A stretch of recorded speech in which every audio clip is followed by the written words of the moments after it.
Hello kata Wantok, this is Pacific Waves from RNZ Pacific. I'm Koroi Hawkins. Coming up.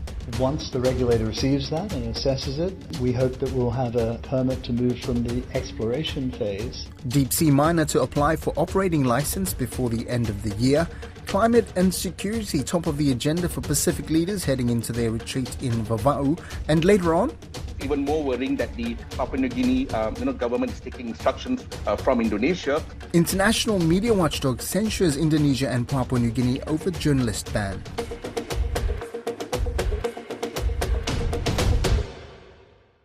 The deep-sea mining company leading the global push to mine the seafloor in international waters says it could start as early as 2026.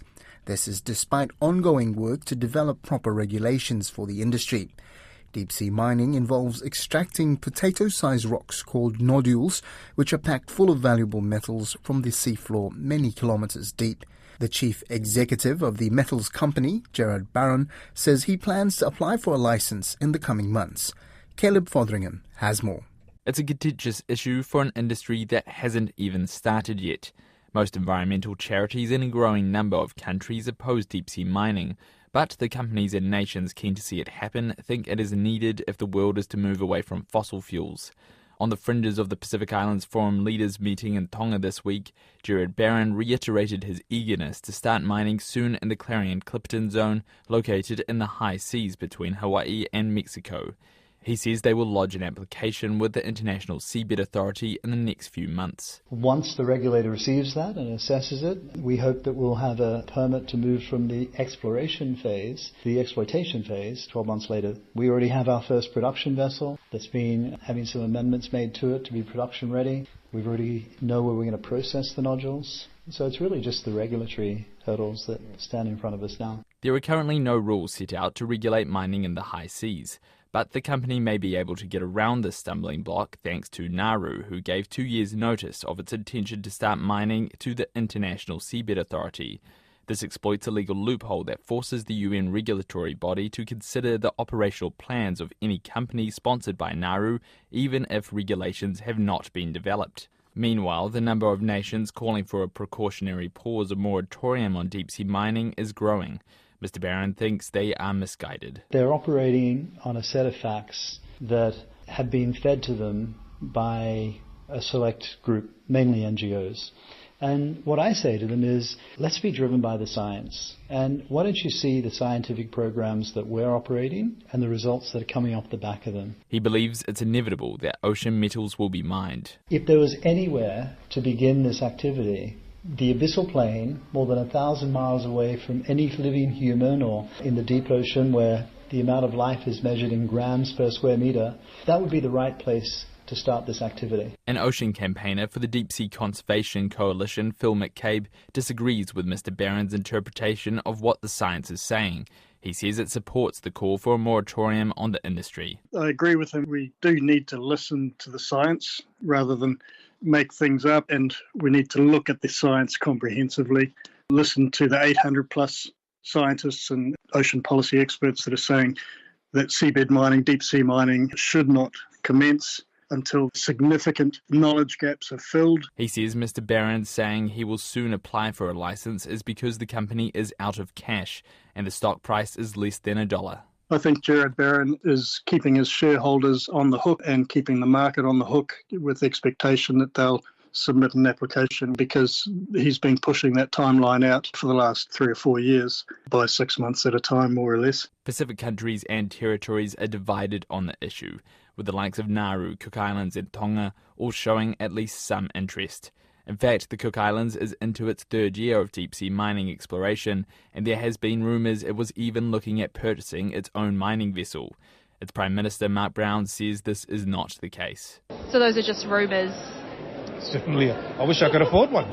They cost millions of dollars. Phil McCabe says 5 nations joined the precautionary pause list last month, including Tuvalu. There's 32 countries now explicitly calling for a moratorium or precautionary pause in international waters. And then on top of that, there's numerous territories, American Samoa, Hawaii, just recently both came out, and other countries like members of the Melanesian Spearhead Group that called for a moratorium in their own waters and in the Pacific region. So I don't think there's any merit in what he's saying there. Mr. McCabe says he does not blame countries for exploring the economic opportunities of mining, but it doesn't make sense environmentally or economically when you dive into the details. Pacific policing, regional security, climate change and the New Caledonia crisis were the main talking points for regional leaders heading into their retreat on Neiafu in Tonga's Vava'u island group on Thursday. At the retreat, leaders are expected to finalise this year's forum communique, which will chart the way forward for development cooperation, climate action and policing and security in an increasingly polarised region. I spoke to our reporter Lydia Lewis on Neiafu shortly after the leaders' arrival. It was a grand welcome from the people here in Vava'u. People lined the streets, children, grandparents, holding babies with big smiles and carrying Tongan flags, big and small, lined the main street, 5 kilometres long actually, as leaders drove to their meeting location.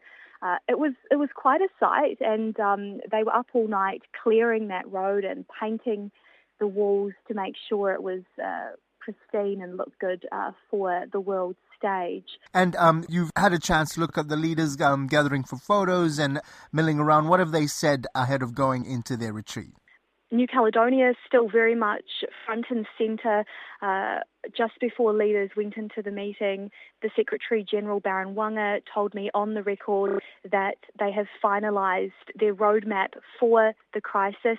He did say, though, that leaders still needed to work out the finer details in terms of timings for a Pacific mission.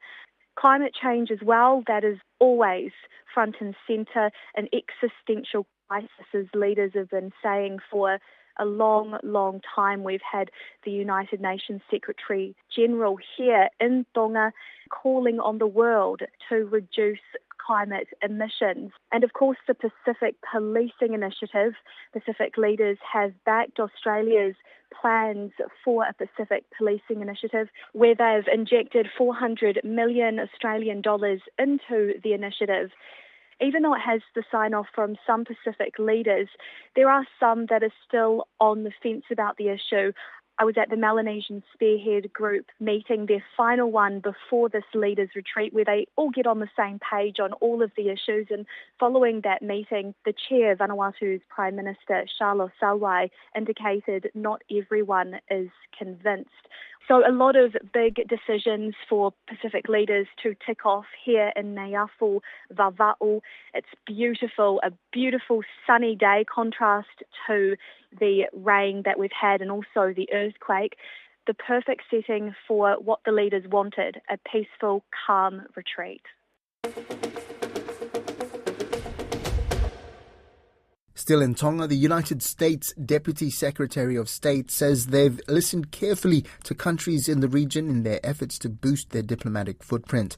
On the sidelines of the Pacific Islands Forum Leaders Summit in Tonga, Mr. Kurt Campbell told journalists on Wednesday that Washington is rolling out initiatives across the board, including on climate change resilience, illegal fishing, education, technology and connectivity.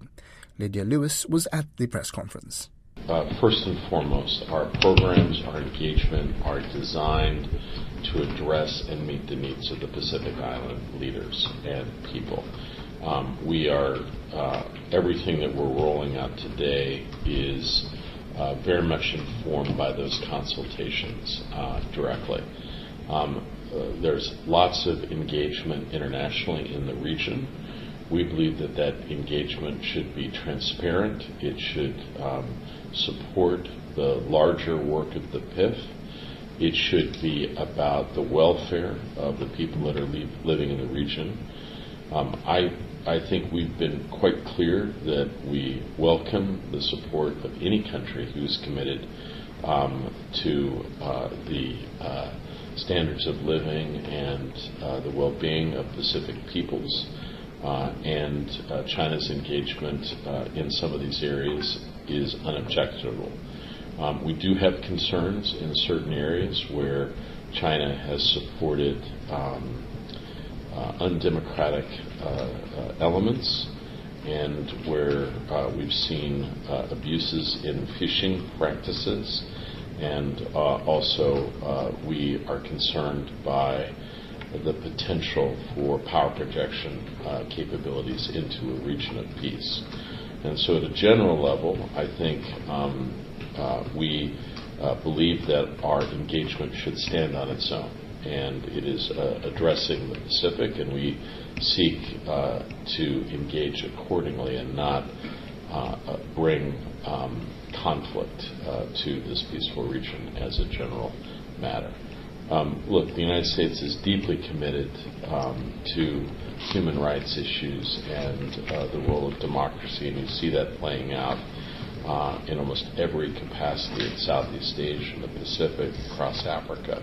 So I do think the United States has a good record to stand by with respect to various issues, and we work closely with Pacific Island partners on a range of issues across the region. You mentioned China and their increased sort of militarization of the Pacific, but how does that match up with your own intentions in Guam with missile testing set to happen? How does that match up with the zone of peace? So at a general level, the United States has been engaged in the Pacific, I think, responsibly, transparently for decades. Guam is largely a research facility. It has been active for decades.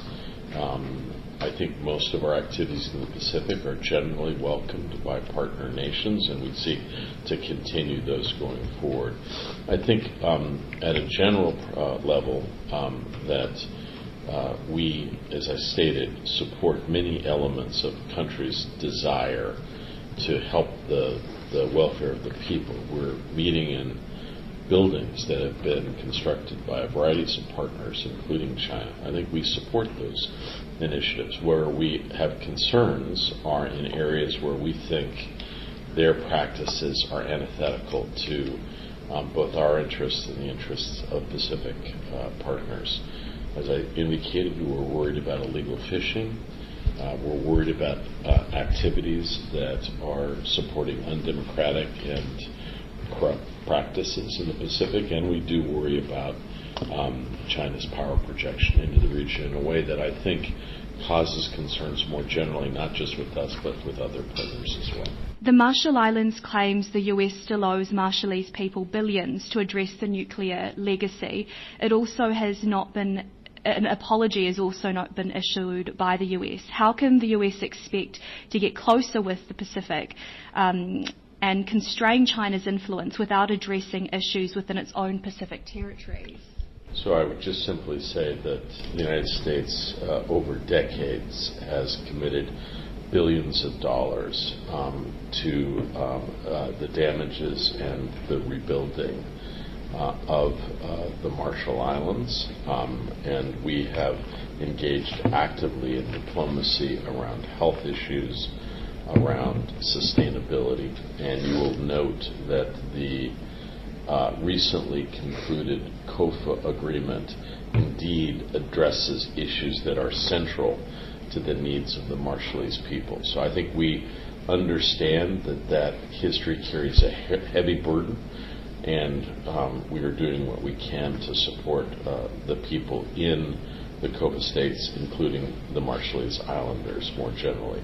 I will just note to you directly that when President Biden hosted the leaders of the Pacific in the White House last year and the year before, he took special care to acknowledge the terrible sacrifices and the tragedy of some of the issues in the Pacific, including in the Marshall Islands. And so this is not a legacy that we seek to avoid. We have attempted to address it constructively with massive resources and a sustained commitment.